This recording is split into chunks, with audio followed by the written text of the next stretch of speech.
मैं निवेदन करूंगा माननीय प्रधानमंत्री महोदय से कि वे मंच पर पधार कर इनका विमोचन करें।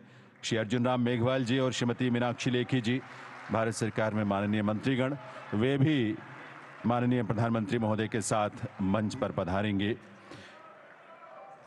ये अवसर है जब इस स्मारक डाक टिकट और स्मारक सिक्के के माध्यम से जो प्रधानमंत्री महोदय जिसका विमोचन यहाँ करने जा रहे हैं, भगवान महावीर के चिंतन, उनके दर्शन, उनके जीवन से प्रेरणा सदैव सदैव के लिए हम सबको मिलेगी। अलग अलग माध्यमों से मिलती है, इस रूप में भी मिलेगी। तो एक बार मंच पर शुभागमन हुआ है प्रधानमंत्री महोदय का, आप सबके करतल ध्वनि के साथ इस मंच पर उनका अभिनंदन, उनका वंदन है उनके शुभागमन पर देवियों सज्जनों। और सबसे पहले मैं निवेदन करूंगा श्री अर्जुन राम मेघवाल जी से कि वे भगवान महावीर के 2050वें निर्माण महोत्सव वर्ष को समर्पित डाक टिकट का विमोचन माननीय प्रधानमंत्री महोदय के करकमलों से करवाएं।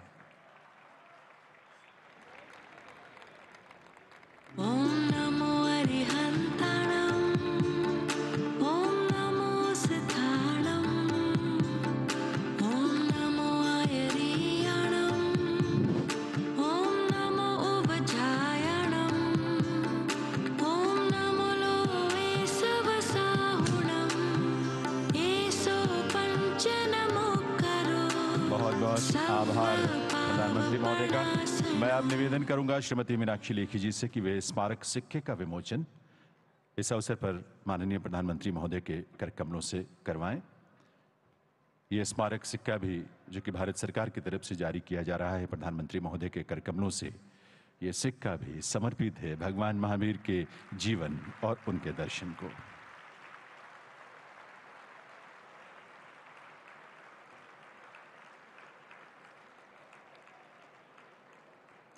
बहुत बहुत आभार। देव सज्जनों, देश के विकास और विरासत को समर्पित पुनर्जागरण काल यानी अमृत काल के ध्वजवाहक माननीय प्रधानमंत्री श्री नरेंद्र मोदी जी से अब इस पुनीत अवसर पर निवेदन है कि वे अपने उद्बोधन से हम सबको कृतार्थ करें। माननीय प्रधानमंत्री श्री नरेंद्र मोदी जी।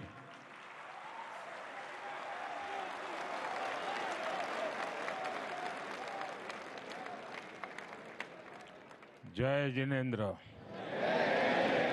जय जिनेंद्र, जय जिनेंद्र। राष्ट्र संत, परंपराचार्य श्री प्रज्ञ सागर जी मुनिराज,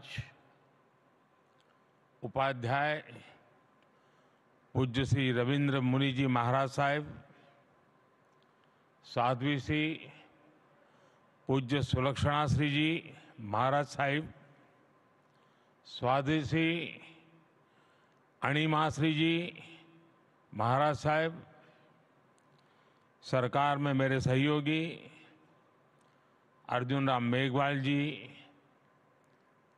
श्रीमती मीनाक्षी लेखी जी, उपस्थित सभी पूज्य संतगण, भाई और बहनों, भारत मंडपम का ये भव्य भवन आज भगवान महावीर के 2550वें निर्वाण महोत्सव के आरंभ का साक्षी बन रहा है।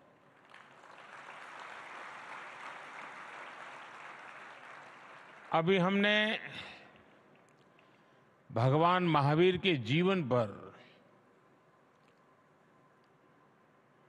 विद्यार्थी मित्रों द्वारा तैयार किए गए चित्रण को देखा।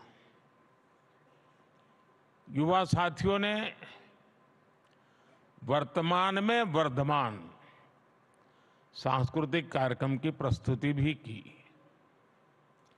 हमारे अनादि मूल्यों के प्रति,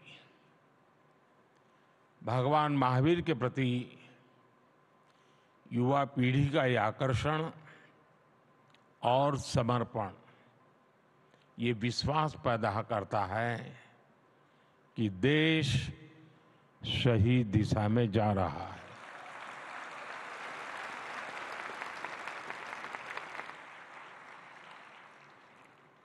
इस ऐतिहासिक अवसर पर मुझे विशेष डाक टिकट और सिक्के रिलीज करने का सौभाग्य भी मिला है। ये आयोजन विशेष रूप से हमारे जैन संतों और साथियों के मार्गदर्शन और आशीर्वाद से संभव हुआ है और इसलिए मैं आप सभी के चरणों में प्रणाम करता हूं। मैं समस्त देशवासियों को महावीर जयंती के इस पवित्र अवसर पर अपनी शुभकामनाएं देता हूं। आप सब तो जानते हैं, चुनाव की इस भागदौड़ के बीच इस तरह के पुण्य कार्यक्रम में आना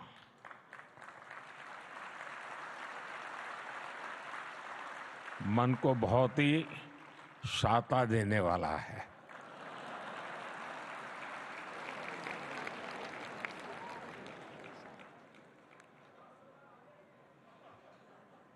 पूज्य संतगण, आज इस अवसर पर मुझे महान मार्गदर्शक समाधिस्थ आचार्य श्री 108 विद्यासागर जी महाराज का स्मरण होना स्वाभाविक है। पिछले ही वर्ष छत्तीसगढ़ के चंद्रागिरी मंदिर में मुझे उनका सानिध्य मिला था। उनका भौतिक शरीर भले हमारे बीच नहीं है, लेकिन उनके आशीर्वाद जरूर हमारे साथ है। साथियों, भगवान महावीर का ये 2550वां निर्वाण महोत्सव हजारों वर्ष का एक दुर्लभ अवसर है।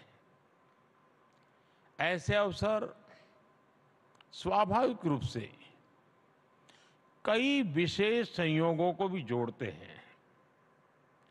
ये वो समय है जब भारत अमृत काल की शुरुआती दौर में है। देश आजादी के शताब्दी वर्ष को स्वर्णिम शताब्दी बनाने के लिए काम कर रहा है। इस साल हमारे संविधान को भी 75 वर्ष होने जा रहे हैं। इसी समय देश में एक बड़ा लोकतांत्रिक उत्सव भी चल रहा है। देश का विश्वास है कि यहीं से भविष्य की नई यात्रा शुरू होगी।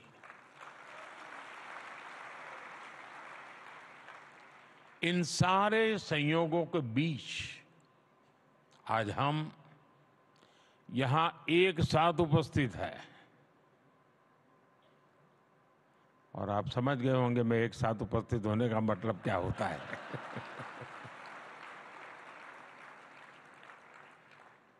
मेरा आप लोगों से जुड़ाव बहुत पुराना है। हर फिरके की अपनी एक दुनिया है। भाई और बहनों, देश के लिए अमृतकाल का विचार ये केवल एक बड़ा संकल्प ही ऐसा नहीं है। ये भारत की वो आध्यात्मिक प्रेरणा है जो हमें अमरता और शाश्वतता को जीना सिखाती है। हम 2500 वर्ष बाद भी आज भगवान महावीर का निर्वाण दिवस मना रहे हैं और हम ये जानते हैं कि आगे भी कई हजार वर्ष बाद भी ये देश भगवान महावीर से जुड़े ऐसे उत्सव मनाता रहेगा। सदियों और सहस्त्राब्दियों में सोचने का ये सामर्थ्य, ये दूरदर्शी और दूरगामी सोच, इसलिए ही भारत न केवल विश्व की सबसे प्राचीन जीवित सभ्यता है, बल्कि मानवता का सुरक्षित ठिकाना भी है। ये भारत ही है जो स्वयं के लिए नहीं, सर्वम के लिए सोचता है। ये भारत ही है जो स्व की नहीं, सर्वस्व की भावना करता है। ये भारत ही है जो अहम नहीं, वयम की सोचता है। ये भारत ही नहीं जो इति नहीं, अपरिमित में विश्वास करता है। ये भारत ही है जो नीति की बात करता है, नेति की भी बात करता है। ये भारत ही है जो पिंड में ब्रह्मांड की बात करता है, विश्व में ब्रह्म की बात करता है, जीव में शिव की बात करता है। साथियों, हर युग में जरूरत के मुताबिक नए विचार आते हैं, लेकिन जब विचारों में ठहराव आ जाता है तो विचार वाद में बदल जाते हैं और वाद विवाद में बदल जाते हैं। लेकिन जब विवाद से अमृत निकलता है और अमृत के सहारे चलते हैं तो हम नवसर्जन की तरफ आगे बढ़ते हैं। लेकिन अगर विवाद में से विष निकलता है तो हम हर पल विनाश के बीज बोते हैं। 75 साल तक आजादी के बाद हमने वाद किया, विवाद किया, संवाद किया, और इस सारे मंथन से जो निकला,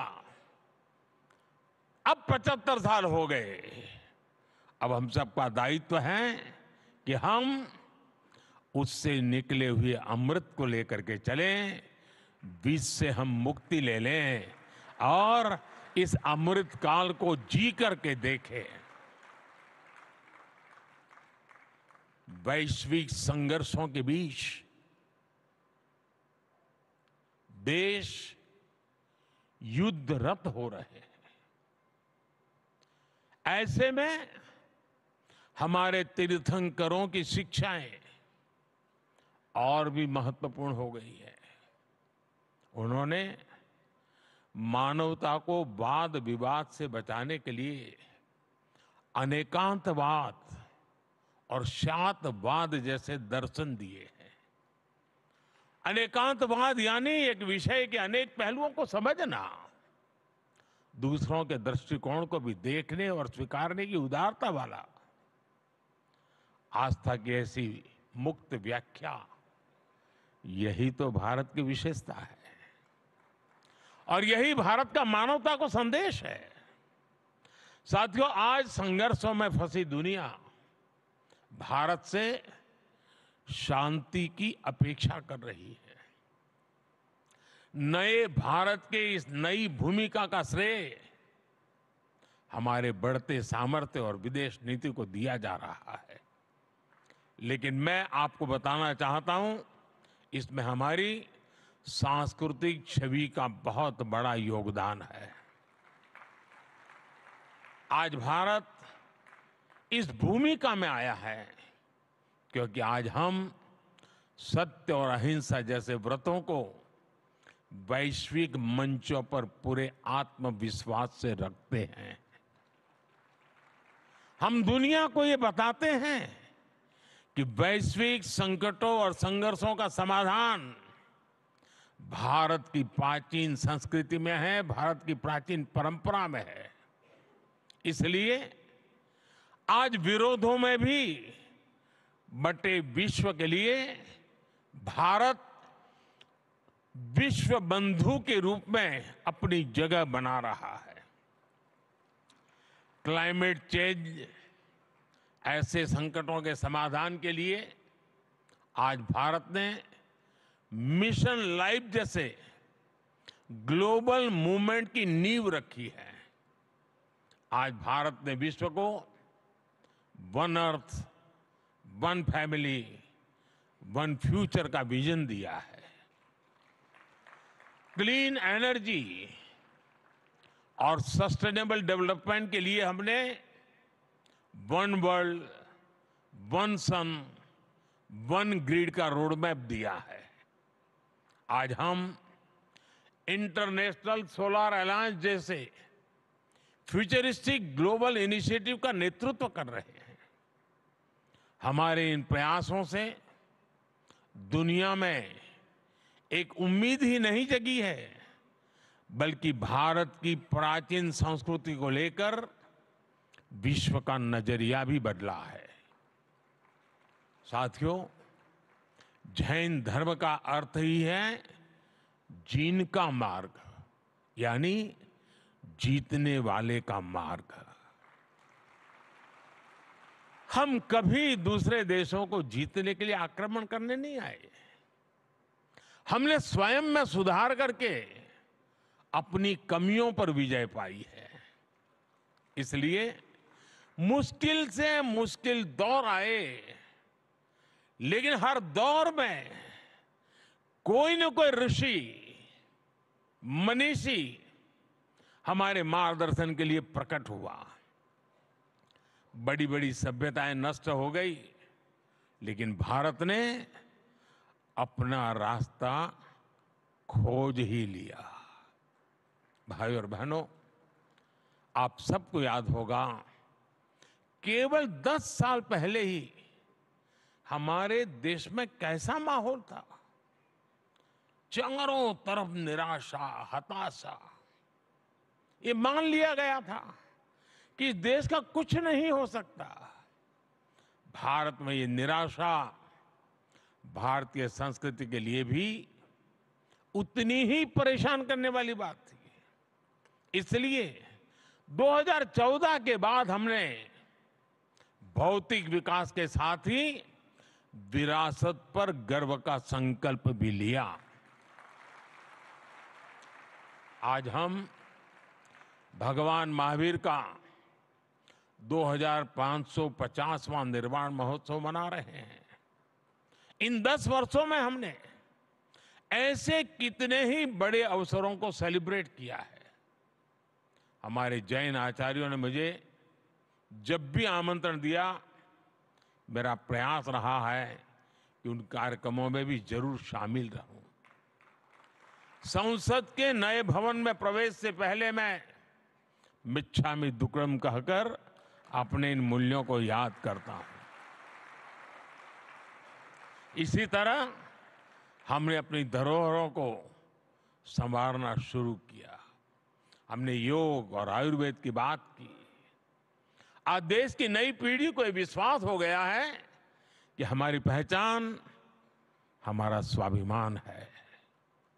जब राष्ट्र में स्वाभिमान का ये भाव जग जाता है तो उसे रोकना असंभव हो जाता है। भारत की प्रगति इसका प्रमाण है। साथियों, भारत के लिए आधुनिकता शरीर है, आध्यात्मिकता उसकी आत्मा है। अगर आधुनिकता से आध्यात्मिकता को निकाल दिया जाता है तो अराजकता का जन्म होता है। और आचरण में अगर त्याग नहीं है तो बड़े से बड़ा विचार भी विसंगति बन जाता है। यही दृष्टि भगवान महावीर ने हमें सदियों पहले दी थी। समाज में इन मूल्यों को पुनर्जीवित करना आज समय की मांग है। भाई और बहनों, दशकों तक हमारे देश ने भी भ्रष्टाचार की त्रासदी को सहा है। हमने गरीबी की गहरी पीड़ा देखी है। आज देश जब उस मुकाम पर पहुंचा है कि हमने 25 करोड़ देशवासियों को गरीबी के दलदल से बाहर निकाला है।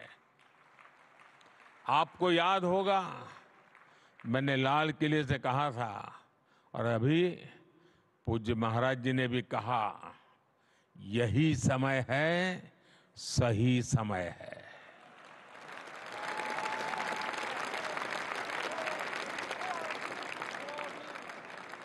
यही समय है कि हमारे समाज में अस्ते अहिंसा के आदर्शों को मजबूत करें। मैं आप सभी संत गणों को भरोसा देता हूं, देश इस दिशा में हर संभव प्रयास जारी रखेगा। मुझे विश्वास भी है कि भारत के भविष्य निर्माण की इस यात्रा में आप सभी संतों का सहयोग देश के संकल्पों को मजबूत बनाएगा, भारत को विकसित बनाएगा। भगवान महावीर के आशीर्वाद 140 करोड़ देशवासियों का और मानव मात्र का कल्याण करेंगे। और मैं सभी पूज्य संतों को श्रद्धापूर्वक प्रणाम करता हूं। उनकी वाणी में एक प्रकार से मोती प्रकट हो रहे थे।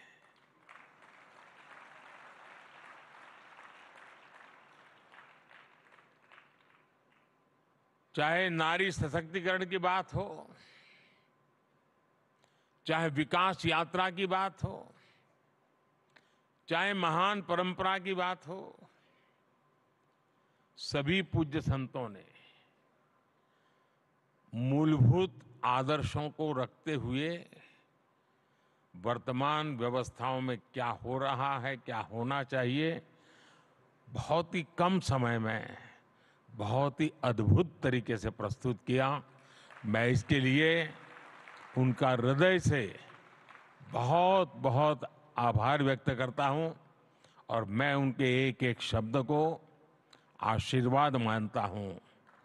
वो मेरी में बहुत बड़ी पूंजी है और देश के लिए उनका एक एक शब्द प्रेरणा है, ये मेरा कन्विक्शन है। अगर शायद ये चुनाव का माहौल ना होता तो शायद मैं भी कुछ और मिजाज में होता।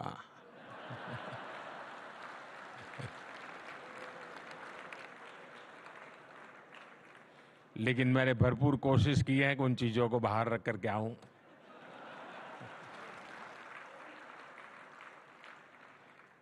मैं तो नहीं लाया, लेकिन आप जरूर लेके आए हैं।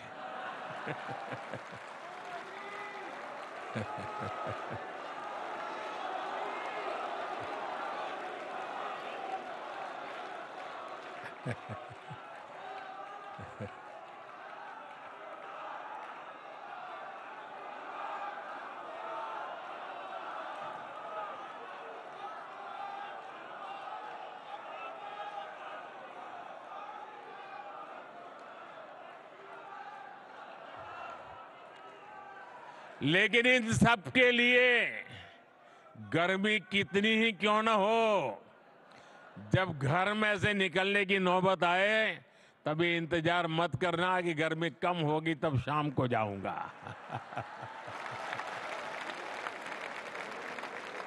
सुबह सुबह ही जाइए।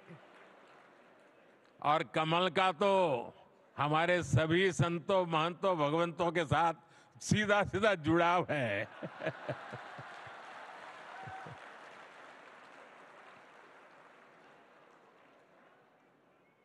मुझे बहुत अच्छा लगा आप सबके बीच आने के बदले और इसी भावना के साथ मैं भगवान महावीर के श्री चरणों में पुनः प्रणाम करता हूं। मैं आप सब संतों के चरणों में प्रणाम करता हूं। बहुत बहुत धन्यवाद।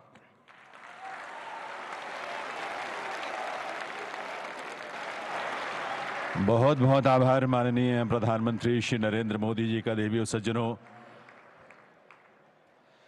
भारत के धर्म, दर्शन और चिंतन की परंपरा में भगवान महावीर का जो स्थान है, उनका जो योगदान है, उसके प्रति आस्था भाव की अभिव्यक्ति माननीय प्रधानमंत्री महोदय के मन में सदैव रहती है।